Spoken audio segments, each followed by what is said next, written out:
ഹരേ കൃഷ്ണ. മഹാഭാരത കഥയാണല്ലോ പറഞ്ഞുകൊണ്ടിരിക്കുന്നത്. വാരണാവതത്തിൽ നിന്നും രക്ഷപ്പെട്ട പാണ്ഡവരും അമ്മ കുന്തിദേവിയും ഇപ്പോൾ ഘോരമായ കൊടും കാട്ടിലാണ് എത്തിപ്പെട്ടിരിക്കുന്നത്.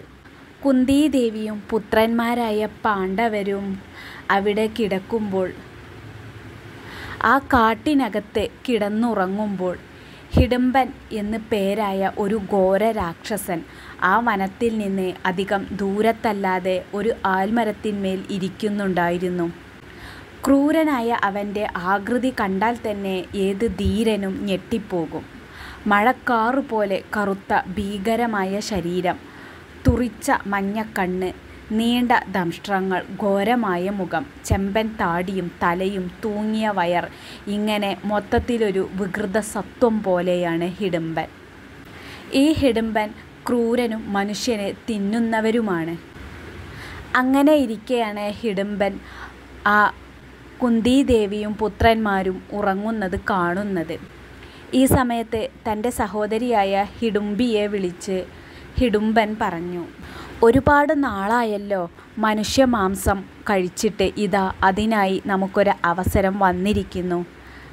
നീ വേഗം പോയി ഉറങ്ങുന്നത് ആരാണെന്നും എങ്ങനെ ഇവിടെ വന്നെന്നും അവരെ ഉണർത്തി കാര്യങ്ങൾ ചോദിച്ചറിയൂ. എന്നിട്ട് വേഗം വരണം. അവരെ കൊന്ന് അവരുടെ മാംസം ഭക്ഷിക്കാം.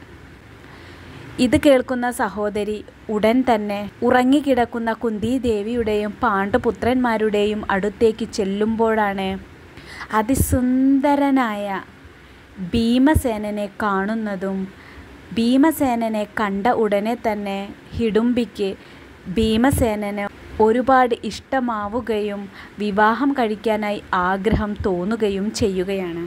ഹിഡുംബി ചിന്തിച്ചു, തൻ്റെ സഹോദരനോടൊപ്പം ഇപ്പോൾ ചേർന്നാൽ ഇവരെ ഭക്ഷിക്കാം, അതൊരു നിമിഷം കൊണ്ട് തീരും.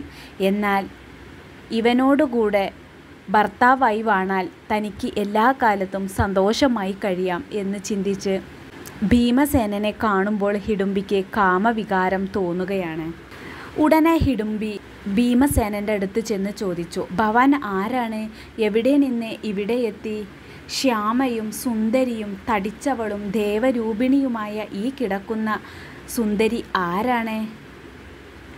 ഇവൾ ഇങ്ങനെ സ്വന്തം വീട്ടിലെന്ന വിധം സുഖമായി വിശ്വാസത്തോടെ ഈ കാട്ടിൽ കിടക്കുവാൻ എന്താണ് കാരണം?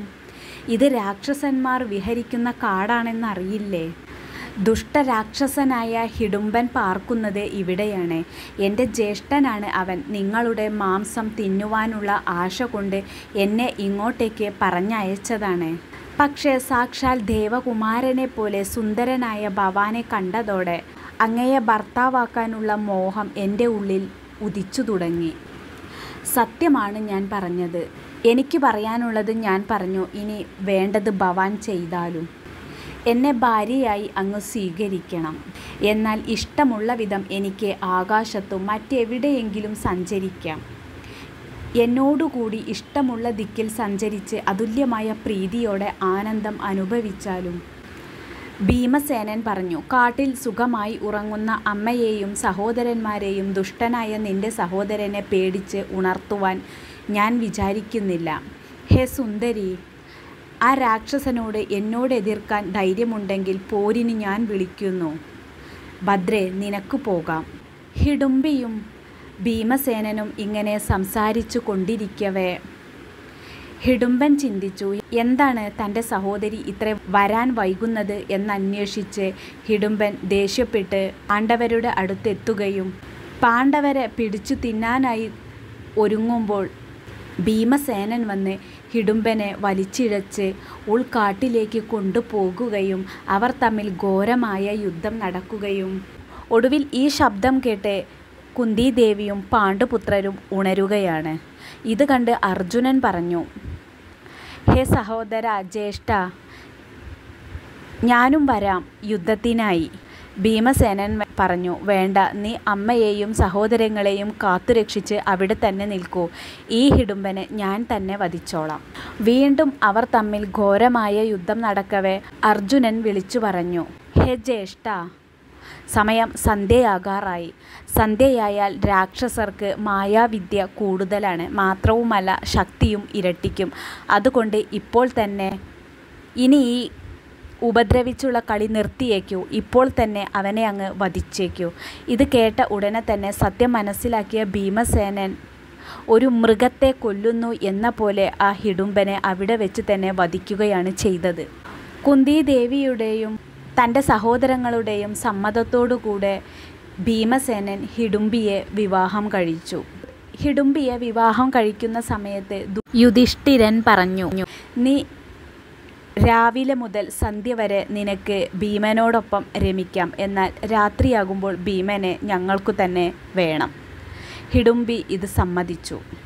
ഭീമനും ഒരു വാക്ക് വെച്ചു. ഭീമൻ പറഞ്ഞു, നിനക്കൊരു പുത്രൻ ജനിക്കുന്നത് വരെ മാത്രമേ ഞാൻ നിന്നോടൊപ്പം രമിക്കൂ. അത് കഴിഞ്ഞാൽ ഞാൻ എൻ്റേതായ വാസം തുടരും. ഇത് ഹിഡുംബിക്ക് സമ്മതമാവുകയായിരുന്നു. ഇങ്ങനെ ഹിഡുംബിയും ഭീമസേനനും സന്തോഷിച്ച് രമിച്ച് നടക്കവേ ഹിഡുംബി ഭീമനിൽ നിന്നും ഗർഭം ധരിക്കുകയും രാക്ഷസികൾ ഗർഭം ധരിച്ചാൽ ഉടൻ തന്നെ പ്രസവിക്കും. ഹിഡുംബി വേഗം പ്രസവിക്കുകയും ചെയ്തു. ആ പുത്രൻ്റെ രൂപം തന്നെ വിചിത്രം തന്നെ ആയിരുന്നു. തുറിച്ച കണ്ണ്, വലിയ വായ, കൂർത്ത ചെവി, ഭയങ്കരമായ രൂപം, ഭീമമായ ശബ്ദം, ചുവന്ന ചുണ്ട്, തീക്ഷ്ണമായ ദംഷ്ട്രം, മഹത്തായ ബലം, മഹേശ്വസനും മഹാവീര്യനും മഹാസത്വനും മഹാകായനും മാനുഷപുത്രനും ഭീമവേഗനും മഹാബലനുമായ അവൻ മറ്റു നിശാചരന്മാരെക്കാൾ ഒക്കെ വലിയവനായി. ബാല്യത്തിൽ തന്നെ യൗവനയുക്തനുമായി. അവൻ്റെ തല മൺകുടം, അതായത് ഘടം പോലെ ആയതുകൊണ്ട് അച്ഛനമ്മമാർ അവനെ ഘടോൽക്കജൻ എന്ന് പേരിട്ടു. പാണ്ഡവന്മാരോട് ഏറെ സ്നേഹമുള്ളവനായിരുന്നു ഘടോൽക്കജൻ.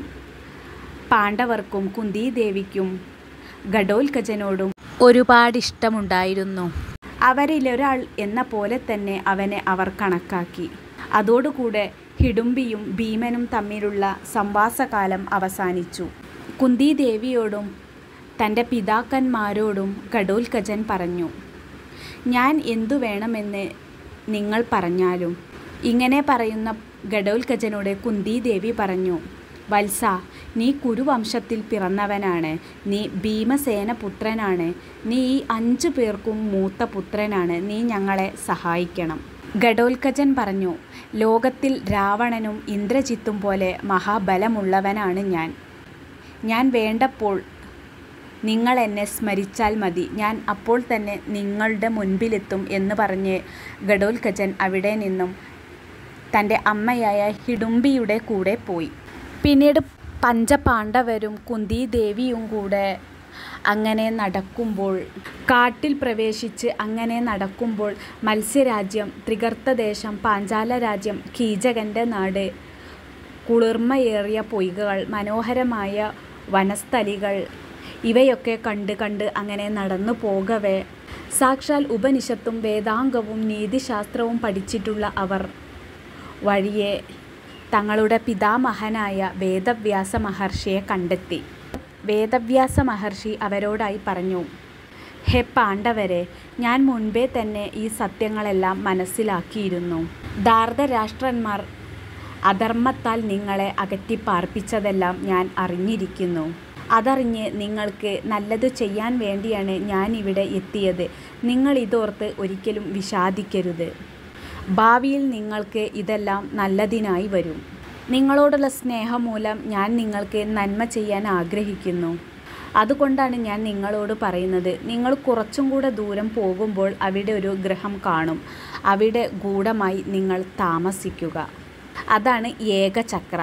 പാണ്ഡവരെ ഏകചക്രയിലാക്കി വ്യാസമഹർഷി അവിടെ നിന്നും പോകുന്നതിന് മുൻപ് പറഞ്ഞു, ഞാൻ വീണ്ടും അടുത്തു തന്നെ ഇങ്ങോട്ട് വരും.